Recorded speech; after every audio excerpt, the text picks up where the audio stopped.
답 없는 자리에서 드러나는 믿음의 사람들, 답이 없는 그 자리에서 드러나는 믿음의 사람들이라는 제목을 가지고 말씀을 전하도록 하겠습니다. 제가 개인적으로 룻기서를 참으로 좋아합니다. 근데 그 룻기서를 보면서 제가 그 전에 소개했던 한 문장이 떠올랐습니다. 2001년인가요? 타임지가 선정한 미국의 최고의 신학자라고 말을 하더라고요. 그리고 오늘날 세계적으로 가장 영향력 있는 신학자라고 얘기를 하는데 스탠리 하워스라는 분입니다. 근데 그분이 제가 참 동의하고 또한 맞다 막 그런 글을 남겼는데요. 이분이 어떤 말을 했냐면요. 그리스도인으로 사는 것은 답 없이 사는 것을 배우는 과정이다라는 거예요. 그리스도로 사는 것은 답이 있어서 그리스도인으로 사는 것이 아니라 답 없이 사는 것을, 다시 말해서 믿음으로 살기 때문에요, 답 없이 사는 것을 배우는 과정이다. 여러분들은 이 말에 얼마나 동의하십니까? 이 말에 대해서 여러분들은 어떤 생각이 드십니까?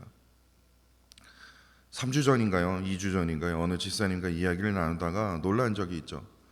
제가 구역 예배에서도 순종구역, 사랑구역 그때도 제가 나누었지만 어느 집사님과 이야기를 나누다가 제가 놀란 적이 있어요. 아니, 일손이 부족해서 많이 힘드시겠어요? 그랬더니 목사님 그래도 감사합니다. 전 속으로 말장난을, 제가 목사니까 그냥 일부러 그렇게 좋게 표현하시는구나 그렇게 생각을 했어요. 제가 듣고 싶었던 답이 솔직히 말해서 아니었어요. 그런데 또 에어컨이 고장났거든요. 근데 에어컨이 고장나서 많이 힘드시겠어요? 라고 했더니 똑같은 답이에요. 목사님 그래도 감사합니다. 이틀 전인가 3일 전인가 만났는데 또 그러더라고요. 그래도 감사합니다. 그러니까 무슨 일손이 구해졌기 때문에, 고장난 에어컨이 다시 작동했기 때문에, 다시 말해서 답이 보여서 이렇게 하면 되겠구나라는 어떤 답이 보여서 감사한 게 아니라, 일손이 부족하기 때문에 몸은 힘들어도 에어컨이 안 나와서 목에 땀띠가 날 정도로 더위와 싸워야 하는 그런 환경 속에서도 그래도 집사님은 뭐예요? 그래도 감사합니다 라는 거예요. 이 집사님은 이 말에 대해서 어떻게 생각하시는지 모르겠지만 저 개인적으로는요, 저는 그렇게 살지 못했기 때문에 저에게는 저 스스로 깊은 울림이 되었습니다. 보통 우리가 상식적으로 생각하면 문제가 해결이 되면 하나님 감사합니다, 그게 잘못된 건 아니지만요, 보통 그렇습니다. 저도 마찬가지고요. 상황이 좋아지면 감사하고, 형편이 나아지면 감사하고, 원하는 대로 이루어지면, 내 뜻대로 이루어지면 진짜 하나님이 역사하시는구나 라고 말하지 않습니까? 그런데요, 믿음의 신앙은 그와 정반대라는 겁니다. 상황이 풀리지 않아도 감사하고요, 형편이 여전히 진짜 참으로 죄송한 표현이지만 그지같이요, 아주 너무나 아주 그냥 그 형편 힘든 거 한번 경험해 보세요. 아주 너무나 힘들어도요, 여전히 진짜 하나님 붙들고 말씀 묵상하면서 여전히 기도해도 내 안에 계속해서 아픔이 찾아오고 고통이 찾아오고 이해할 수 없는 일들이 계속 터질 때에는요, 하나님을 향해서 그래도 감사합니다, 이런 고백이 나오면요, 이게 진짜 믿음이라는 거예요. 이게 진짜 신앙이라는 거예요. 그래서 이 스탠리 하워스의 이 말처럼요, 그리스도인으로 사는 것은요, 답이 없이 사는 것을 배우는 과정이라는 거예요. 이 문장에 대해서 이 말에 대해서 더 이해가 되지 않습니까? 그러니까 믿음이란 모든 질문에 대한 정확한 내가 이해할 수 있는 어떤 그런 답을 가지는 것이 아니라, 진짜 답이 보이지 않는 상황 속에서, 답이 없는 상황 속에서라도 하나님을 온전히 신뢰하는 삶이기 때문에 그렇습니다. 그래서요, 성경은 우리에게 명확하게 이렇게 증거하고 있지 않습니까? 우리가 너무나 잘 아는 말씀 아닙니까? 데살로니가전서 5장 18절 말씀입니다. 범사에 항상요, 어느 때에든지 범사에 뭐합니까? 감사하라. 왜냐? 이것이 그리스도 예수 안에서 너희를 향한 하나님의 뜻이기 때문에. 이 말씀은 모든 일이 잘 될 때에 감사하라가 아니라 모든 상황 속에서, 모든 일상 속에서 어떠한 일이 나에게 닥쳐온다 할지라도 예수 그리스도를 향한 그 믿음으로 감사하라. 이것이 하나님이 우리를 향한 깊으신 뜻이기 때문에, 그렇기 때문에 감사는요 결과가 아니라 믿음의 선택이라고 우리가 해석할 수 있다라는 거예요. 여러분들은 지금 어떤 상황 속에 있습니까? 혹시 답이 보이지 않는 자리, 때로는 이해가 되지 않는 자리, 정말 내가 감당할 수 없는 그러한 자리에 머물고 계십니까? 만약에 그 자리에 머물고 있다면요, 그 자리에서 우리는 반드시 우리가 고백해야 할 것이 이거예요. 주님, 정말 제 머리로는요 이해가 되지 않습니다. 그야말로 답이 보이지 않습니다. 그러나 그래도 감사합니다. 이래야 돼요. 그래도 감사합니다. 바로 이 고백이 우리의 삶을 하나님께 온전히 맡겨드리는 믿음의 시작, 믿음의 신앙이기 때문에 그렇습니다. 바로 오늘 본문 말씀이 이것을 증거하고 있다라는 거예요. 그야말로 답이 보이지 않아요. 답이 보이지 뿐만 아니라, 아니 이걸 어떻게 살아야 하지? 상황이 완전히 진짜 이거는 말로 표현할 수 없는 그러한 상황입니다. 다시 말해서 룻기 1장 전체 말씀을 보면요, 하나님의 역사, 하나님의 어떤 일하심, 하나님의 어떤 기적, 하나님의 어떤 은혜 하나도 보이지 않습니다. 하나도 보이지 않아요. 룻기서 말씀의 시작부터 심각한 흉년으로 고통받았고요. 근데 그 흉년이 왜 일어났는지, 뭐 사사시기 시대니까 그냥 뭐든지 다 악하니까 그냥 흉년이, 아니 그건 그 해석이고요. 그럼 잘못 없는 사람들은요, 그래서 그 흉년을 피해서 모압 땅으로 도망갔어요. 피했어요. 그런데 그 나오미가요 남편이 죽게 됩니다. 그것도 감당할 수가 없어요.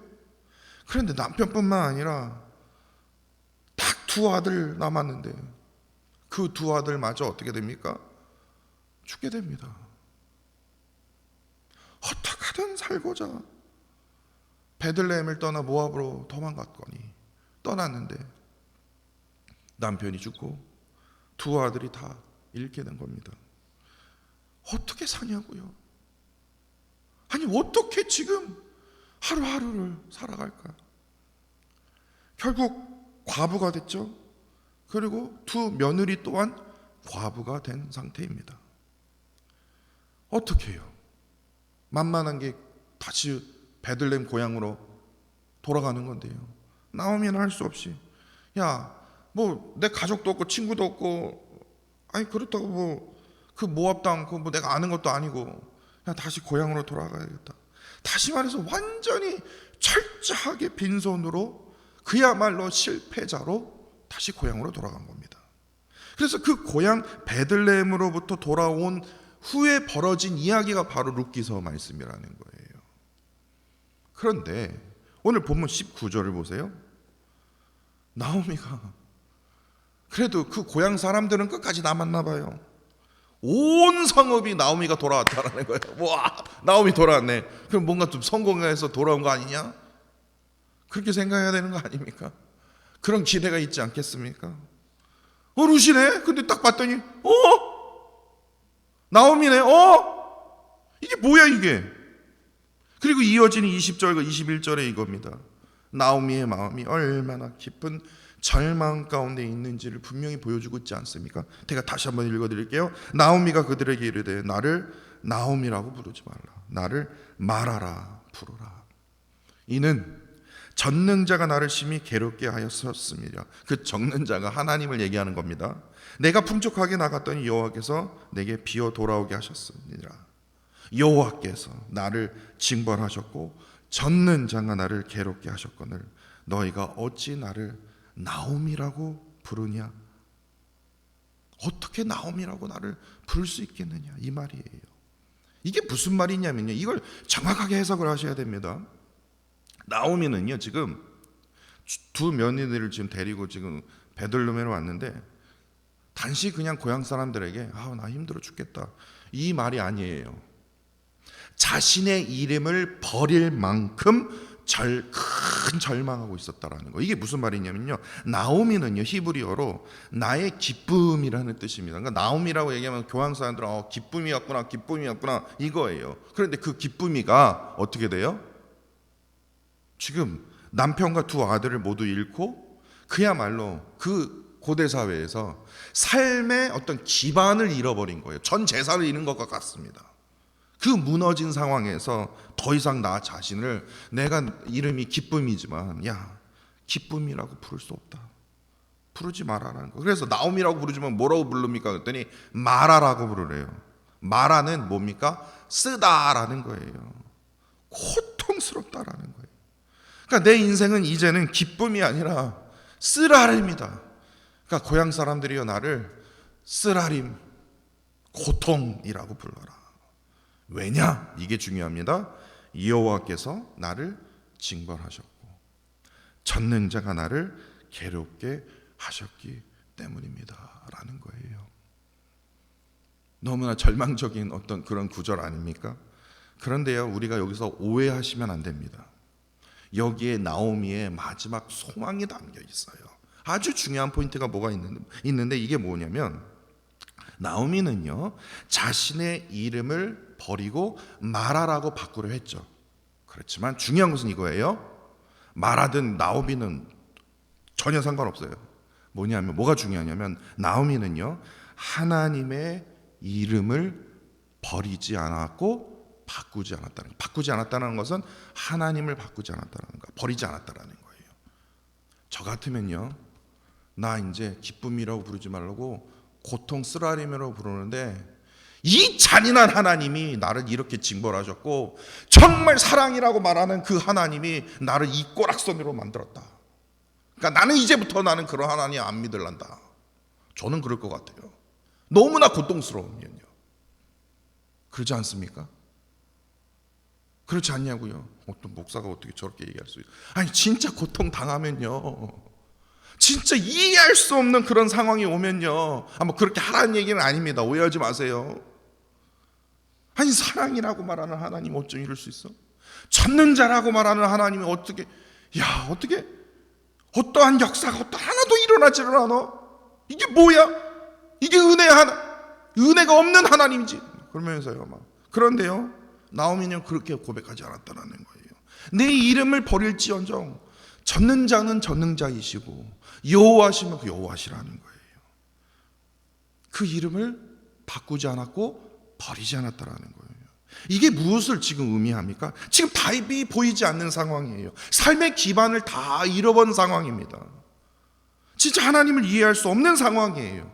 하나님을요, 전능자 하나님, 여호와 거룩하신 하나님으로 내가 받기가 너무나 힘든 상황임에도 불구하고도 하나님은 여전히 살아계셔서 나의 인생 가운데 분명히 역사하여 주실 전능하신 하나님이시야. 모든 것을 능하게 하신 분이야. 내 삶의 기반이 다 무너져도요, 전능자라는 거예요. 내 삶의 기반이 다 무너져도 거룩하신 하나님께서 나를 붙들고 계신다는 그 믿음이 나오미 그 마음속에 깊이 지금 있다라는 거예요. 이것이 바로 뭡니까? 답이 보이지 않는 상황에서도요, 답 없이 살아가는 그 믿음의 모습이라는 거예요. 그래서 오늘 보면 20절과 21절은요 한탄으로 우리가 해석해서는 안 된다라는 거예요. 사실 여기서 소망이 담겨져 있어요. 내 삶은 진짜 답이 보이지 않고 마라와 같이 정말 고통스럽지만 이게 나오미뿐만 아니라 우리 인생도 마찬가지예요. 지금 내가 처한 상황 이해가 되십니까? 믿었던 사람, 신뢰했던 사람, 내가 그렇게 열심히 살아왔던 이 세상 내 뜻대로 되냐고요. 진짜 쓰라림이 우리의 인생 아닙니까? 그런데요, 그럼에도 불구하고도 전능하신 하나님은, 사랑이 많으시고 은혜가 거룩하신 그 하나님은 여전히 능하신 전능자이시고 거룩하신 여호와 하나님이시라는 거예요. 편치 않는다라는 거예요. 도저히 보이지 않는 그 믿음의 그 상황 속에서도 어떻게 답이 보이지 않는 상황 속에서도 하나님을 절대로 포기하지 않는 그 믿음이 바로 오늘 본문 말씀에 있다라는 거예요. 그렇다면 이 지점에서 우리가 한 가지 중요한 질문을 여기서 던져야 됩니다. 이방 신에게 정말 익숙했던 이 모압 여인 룻이요, 어떻게 해서 16절에서요 어머니의 백성이 나의 백성이 되고 어머니의 하나님이 나의 하나님이 되리니. 나오미가 무슨 브레인 와시를 했을까요? 막 가스라이팅을 해서 야, 전능자 여호와 하나님이 참된 신이다, 그렇게 해서 말 들을 사람이 어디겠냐고요. 그렇게 해서 말 들을 며느리가 어디겠냐고요. 더군다나 며느리 어머니 나오미를 섬겨봤자 떨어질 거 아무것도 없는 것 같은데, 고향 베들레헴으로 돌아가봤자 무슨 남은 재산이 있는 것도 아니고 그냥 죽도록 고생할 것 같은데, 근데 어떻게 이런 고백이 나오냐고요. 이토록 분명하고 담대한 고백을 어떻게 룻이 할 수 있었냐고요. 룻은요 결코 나오미의 어떤 좋은 환경을 보고 따라온 것이 아닙니다. 환경이 그래도 지금 내 고향 모압보다는 좀 낫지 않겠나 보였기 때문에 그 베들레헴으로 자기 친척 있는 것도 아니고 친구가 있는 것도 아니고 생판 모르는 그 땅으로 간, 더군다나 이방 여인이요, 얼마나 무시를 당했겠습니까. 근데 그 베들레헴 땅으로 간다라는 것은 이게 상식적으로 보면 전혀 이해가 되지 않는 행동입니다. 남편은 죽었고 시어머님은 깊은 절망에 지금 빠져 있는 상황이에요. 베들레헴으로 돌아가는 그 길은 정말 그야말로 아무런 미래도 전혀 보장되지 않는 길이라는 겁니다. 그럼에도 불구하고도 룻은 절대로 돌아가지 않았습니다. 왜일까요? 룻은 어머니 나오미를 보면서 이걸 깨달았다고 저는 생각합니다. 답이 보이지 않기에 무너질 수밖에 없는 상황인데 이상하다. 이상하다. 어머님을 보면서 이상하다. 어머님은 그럼에도 불구하고도 믿는 모든 것에 뭐가 느끼냐? 능하신 적는 자, 거룩하신 여호와 하나님은 절대로 무너지지 않는구나. 룻은 이걸 보았다라는 거예요. 그 믿음을 보았기 때문에 나오미는요, 어머님은 내 인생이 지금 기쁨이 아니라 말하다 고통이다, 스스로 그렇게 고향 사람들에게 말할 만큼 처참해 보였지만 룻은 그렇게 생각하지 않았다라는 거예요. 그럼에도 불구하고도 모든 것을 능하신 전능자 하나님께서, 거룩하신 하나님께서 우리 어머님을 통해서 크게 역사하실 거야. 어머님이 가진 그 믿음의 고백만큼은 절대로 무너지지 않을 거야. 그렇기 때문에 어머님의 하나님이 나의 하나님이 될 겁니다. 룻의 마음이 크게 흔들리지 않았다라는 거예요. 이걸 통해서 우리가 무엇을 깨달을 수 있습니까? 믿음은요 말로 전해지는 것이 아니에요. 제가 앞에서 설교한다고 믿음이 좋아 보이네요. 금식한다고 통독한다고 저 목사 참 믿음이 좋네요. 믿음은요 행동과 말로 전해지는 게 아니라 우리의 상황 속에서 어떤 하나님을 고백하며 살아가고 있는가, 이를 통해서 우리의 삶을 통해서 어떻게 합니까? 그 믿음에, 다른 사람의 그 믿음에 영향까지 미치게 된다라는 거예요. 분명한 것은 룻의 이 고백이 단순한 고백이 아니라 무너진 그 인생 속에서도 여전히 살아계신 하나님을 본 자, 느낀 자의 고백이라는 사실입니다. 사실 룻기 1장 말씀에 대한 여러 가지 해석들이 존재하고 있습니다. 그 중에서 많은 목사님들이요 신명기 23장 2절과 3절을 보니까요 이 말씀을 많이 인용을 하더라고요. 특히 모압과 암몬 사람을 영원히, 이렇게 돼 있어요, 영원히 여호와의 청에 들어오지 못하는 저주를 받은 족속입니다. 이에 대해서 이제 조금 내일 더 자세하게 말씀드릴게요. 그러니까 모압 여인 오르바와 룻을 아내로 삼는 것 자체가 잘못된 선택이다, 해석이다, 잘못된 선택이다, 이렇게 대부분 그렇게 해석을 합니다. 어떻게 보면 맞는 말씀이에요. 모압 여인은 그 룻은요 분명히 하나님의 백성 공동체에 들어올 수 없는 사람이에요. 더욱이 인간적인 기준과 그 율법의 그 기준으로 보면 솔직히 룻은요, 룻기서 뭔 소리야, 이런 소리가 나와야 돼요. 모압 여인의 이름이 어떻게 성경 말씀에도 나와? 이래야 된다니까요. 그런데 놀랍게도 성경은 전혀 다른 이야기를 우리에게 전달하고 있지 않습니까? 룻은 단 한시도 배제되지 않았고 오히려 받아들여졌습니다. 근데 그 받아들여짐이 우리가 그냥 단순히 고향 사람으로 베들레헴으로 받아들여짐의 어떤 그런 수준이 아니라 이스라엘의 공동체의 일원이 되는 것을 넘어서 예수 그리스도의 족보의 이름에 기록된 만큼 하나님께서 이루어 가시는 그 구원의 그 역사의 그 한가운데요 들어오게 하셨다라는 거예요. 이에 대해서 더 깊게 제가 내일 설명해 드릴게요. 다시 말해서 하나님께서는요 모압 여인 정말 총에 영원히 들어오지 못하리라는 신명기 말씀이 있음에도 불구하고도 그 모압 여인 룻을 주변부에 머물게 하지 아니하시고 가장 중심으로 그 룻을 세우게 하셨다라는 거예요. 율법은 계속해서 혈통을 기준으로 보지만 하나님께서요 보시는 게 뭡니까? 혈통이 아니라 우리의 중심이요 믿음의 중심을 보고 계신다라는 증거라는 거예요. 그래서 문제는 우리가 처한 환경과 상황 때문에 그 믿음의 그 중심이 우리가 자꾸만 흔들린다라는 거예요.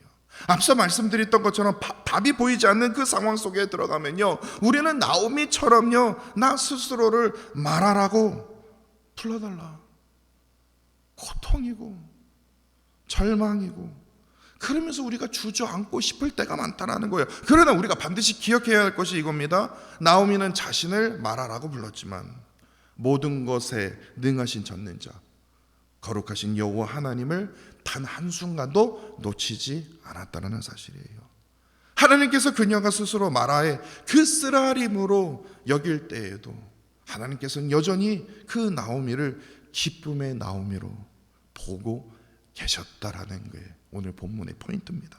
그리고 오늘 본문 말씀 이후에 이제 룻기 2장부터요. 내일 이제 제가 말씀드릴 텐데요. 하나님께서는요, 진짜 답이 보이지 않는 그 놀라운 그러한 절망적인 상황 속에서 이 나오미의 이 가정을 향한 놀라운 회복의 그 이야기가 바로 룻기 2장부터 시작이 된다라는 거. 한번 기대해 보세요. 그러므로 답이 보이지 않는 그 삶의 그 자리에서 우리는 딱 두 가지를 기억해야 할 것이라고 저는 믿습니다. 첫 번째, 우리의 환경과 상황보다 그것 때문에 저희가 많이 흔들리지만요 우리의 상황과 환경보다 모든 것에 능하신 전능자 거룩하신 여호와 하나님을 제일 먼저 가장 먼저 바라보고 의지해야 된다. 붙들어야 된다. 이것이 승리의 비결이라는 거예요. 두 번째, 답을 찾으려 애쓰기보다 그 전능자 하나님 여호와 하나님을 어떻게 합니까? 가장 먼저 신뢰해야 된다. 그리고 그래도 감사합니다. 이러한 믿음으로 살아야 된다는 거예요. 이 두 가지 그 믿음의 삶을 통해서 하나님께서는 오늘 본문의 이 룻과 같은 그런 은혜의 역사를 이루어 가신다라는 거예요. 비록 우리의 삶이요 이해가 되지 않아요. 어저께만 해도 찰떡 작동했는데 내 몸이 에어컨이 고장난 것처럼요 괴로워요. 그런 순간 찾아올 수 있습니다. 갑자기 암이 찾아오거나 갑자기 이해할 수 없는 어떠한 문제들이 막 찾아올 때요 일손이 부족한 것처럼요 내 인생이요 나 혼자 외톨이처럼요 힘들고 아무도 이해하지 못하는 그런 상황이 나에게 찾아온다 할지라도 우리는 이렇게 고백해야 할 것입니다. 그래도 감사합니다. 이해가 돼서가 아니라 전능자 여호와 하나님을 향한 그 믿음으로 그래도 감사합니다. 이 고백으로 하나님을 온전히 신뢰하며 살아가는 저와 사랑하는 성도 여러분들이 되시기를 간절히 원합니다.